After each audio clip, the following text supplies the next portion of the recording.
اب آپ اس مبارک سلسلے کا پارٹ نمبر 12 سماعت کیجیے گا۔ جب وہ لے آئے تو لوگ جب مکے میں داخل ہوئے تو لوگوں نے دیکھا کہ عام روایت تھا کہ اس وقت لوگ غلام خریدا کرتے تھے، خوبصورت لڑکے خریدتے تھے، خدمت کے لیے رکھتے تھے، فخر کرتے تھے کہ میرے پاس اتنے غلام ہیں، وہ کہتا تھا میرے پاس اتنے غلام ہیں، میرا غلام اتنا قیمتی ہے، وہ کہتا تھا میرا غلام اتنا قیمتی ہے۔ لوگوں نے جب دیکھا تو انہوں نے بھی یہ سمجھا کہ یہ غلام خرید کر لایا ہے مطلب، تو انہوں نے کہنا شروع کر دیا عبد المطلب عبد المطلب، تو لوگوں کو نام ہی بھول گیا، شیبہ ان کا نام عبد المطلب مشہور ہو گیا، ورنہ آپ کا نام عبد المطلب نہیں تھا۔ اب یہ عبد المطلب اب چونکہ عبد المطلب کے نام سے مشہور ہو گئے، شیبہ نام تو ختم ہو گیا ان کا۔ یعنی آپ اندازہ کریں کہ یہ کتنا بڑا، کیا یہ سارا اتفاق ہے؟ یہ اتفاق نہیں، بلکہ اس خالق کائنات نے اپنے آنے والے نبی، اپنے پاک پیغمبر خاتم الانبیاء والمرسلین، امام الانبیاء والمرسلین کے لیے سارا نظام معلوم ہوتا ہے کہ جیسے کائنات بچھائی اسی لیے گئی ہو، یعنی ایسا محسوس ہوتا ہے کہ یہ نظام عالم، یہ نظام کائنات، یعنی اس میں جتنا رنگ بھرے گئے ہیں، جہاں بھی نظر ڈالو کہیں نہ کہیں آپ کو اس کا جوڑ سرکار دو عالم سے لگتا ہے صلی اللہ علیہ وآلہ وسلم۔ تو اب اس عبد المطلب، اب افتخار کی بات دیکھیں، شرف کی بات دیکھیں، کی بات ہوتی تھی کیونکہ مکے میں مقام تھا، اور اتفاق کی بات یہ ہے کہ زمزم جو آج ہم پیتے ہیں، یہ زمزم ختم ہو گیا، گم ہو گیا، جرم کے بردن یاد ہوئیں، مٹی پڑی، کچھ سیلیں آئیں، نتیجہ یہ نکلا کہ زمزم ختم ہو گیا، بالکل کہیں ملتا ہی نہیں تھا۔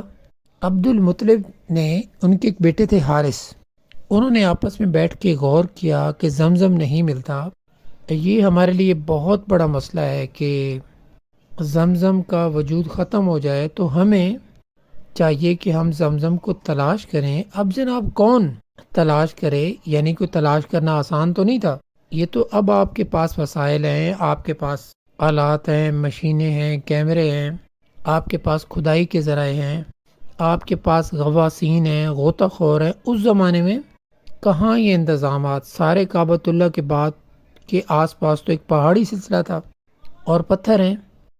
عبد المطلب کو بڑی تڑپ تھی کہ زمزم ملے۔ اب آپ دیکھیں کہ حیرت کی بات ہے، کیا یہ سب اتفاق ہے؟ ایک رات عبد المطلب سو رہے تھے، نیند ہے، نیند میں انہوں نے ایک خواب دیکھا، ایک آدمی خواب میں ان کو نظر آتا ہے اور ان کو کہتا ہے اغفر طیبہ، کہ طیبہ کو کھودو۔ سمجھ نہ آئی بات کہ کیا کہہ رہے۔ اچھا، دوسری رات پھر خواب آتا ہے کہ اغفر مضمومہ، کہ مضمونوں کو کھودو۔ پھر سمجھ نہ آئی کہ طیبہ کیا ہے، مضمونہ کیا ہے۔ تیسری رات پھر خواب دیکھا کہ اغفر برہ، کہ برہ کو کھودو۔ اب وہ سمجھ نہیں رہے عبد المطلب کہ یہ کیا خواب ہے، کہ متواتر خواب آ رہے ہیں اور خواب بعینی ایک چیز کے بارے میں آ رہے ہیں کہ کھودو، کبھی آتا ہے برہ کھودو، کبھی آتا ہے طیبہ کھودو، کبھی آتا ہے مضمونہ کھودو۔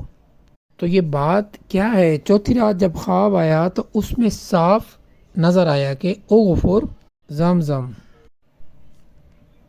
زمزم، کہ زمزم کھودو۔ اب عبد المطلب کی بات سمجھ میں آئی کہ سب زمزم کے ہی نام تھے دراصل، کیونکہ زمزم کوئی معمولی سی چیز تو نہیں تھی۔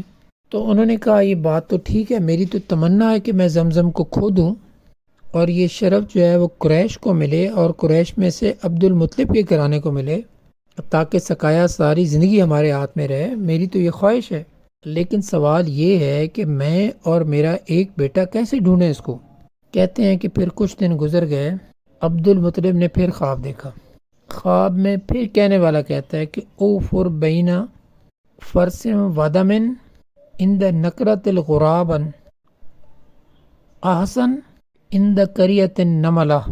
وہ خواب میں کہتا ہے کہ تم کھودو زمزم، لیکن بینا رفسن، اور دم کہتے ہیں خون کو، رفس کہتے ہیں گوبر۔ یہ دیکھیں نا، اللہ نے انسان کے لیے جو جانور میں دودھ کا سسٹم ہے، وہ من بین فرسم ودمن لبنا خالصا، ادھر فضلہ ہے، ادھر خون ہے، درمیان میں دودھ کی نہر ہے، اور نہ فضلے کا اثر آنے دیتے ہیں نہ خون کا اثر آنے دیتے ہیں۔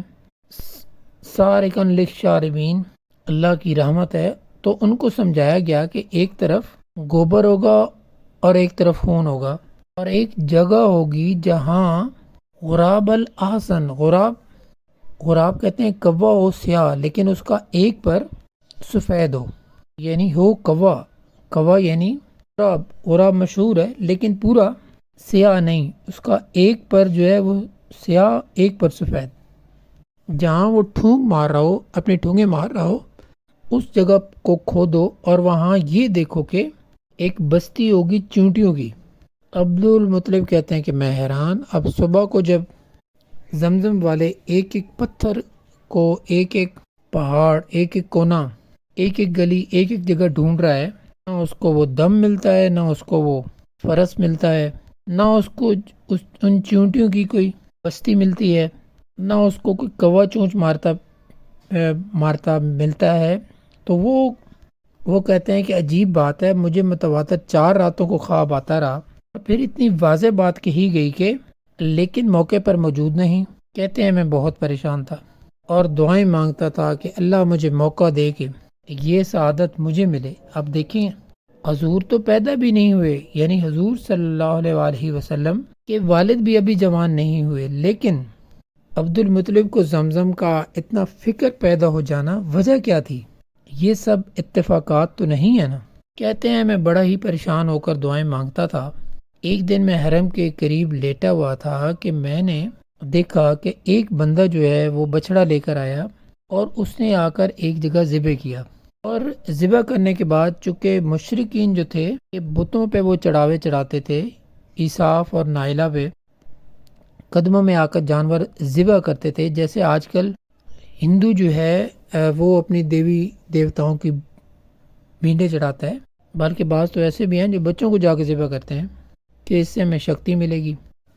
اور ہمارے مسلمانوں میں بھی ماشاءاللہ کوئی کمی نہیں ہے، وہ بھی اللہ کی رحمت سے مزاروں پر سینکڑوں ہزاروں دمبے ذبح ہوتے ہیں ماشاءاللہ۔ بلکہ بڑے بڑے شہر جو ہیں جہاں پہ ہوٹل بند ہوتے ہیں تو بہترین علاج ہوتا ہے کہ کسی دربار پہ چلے جاؤ، کوئی نہ کوئی لنگر تو چل ہی رہا ہوگا نا۔ حلال حرام کی باتیں تو پھر قیامت میں پتہ چلے گی نا کہ وہ حلال تھا یا حرام تھا، لیکن وقتی طور پر وہی ایک جگہ ہوتی ہے جب زندہ کھانا نہ دے تو کہتے ہیں مردوں کے پاس مل جاتا ہے۔ بہرحال یہ ایک الگ بات ہے۔ تو انہوں نے دیکھا کہ وہ جو شخص ہے بچھڑے کو ذبح کیا، تو بچڑا جو تھا وہ دوڑ پڑا۔ آپ نے دیکھا ہوگا نا، جانور جب ذبح کریں تو اس میں کچھ نہ کچھ رگیں باقی رہ جاتی ہیں، تو وہ قوت والی چیز ہو تو آخری ایک دفعہ بھڑکتا ہے، جب چراغ صبح جب خاموش ہوتا ہے، آخری بھڑک تو ہر ایک دکھاتا ہے نا، آخری دفعہ بھڑکتا تو ہے، جانور ہو انسان ہو۔ وہ جب دوڑا تو آگے جا کر ایک مقام پہ گر گیا، وہاں جب گرا تو وہاں پر اچھی طرح انہوں نے اس کی کھال اتاری، پیٹ چاک کیا، اس کی آنتیں نکالی، گوشت نکالا، تو وہ فرس وہاں گری۔ تو اب عبد المطلب کہتے ہیں کہ مجھے وہاں دماغ میں فوراً آ گیا کہ میں بین فرس ودمن کہ ایک دفعہ ایک طرف فرس ہوگا اور ایک طرف گوبر ہوگی، ایک طرف خون ہوگا۔ میں نے کہا یہ جگہ جو ہے متعین ہوگی۔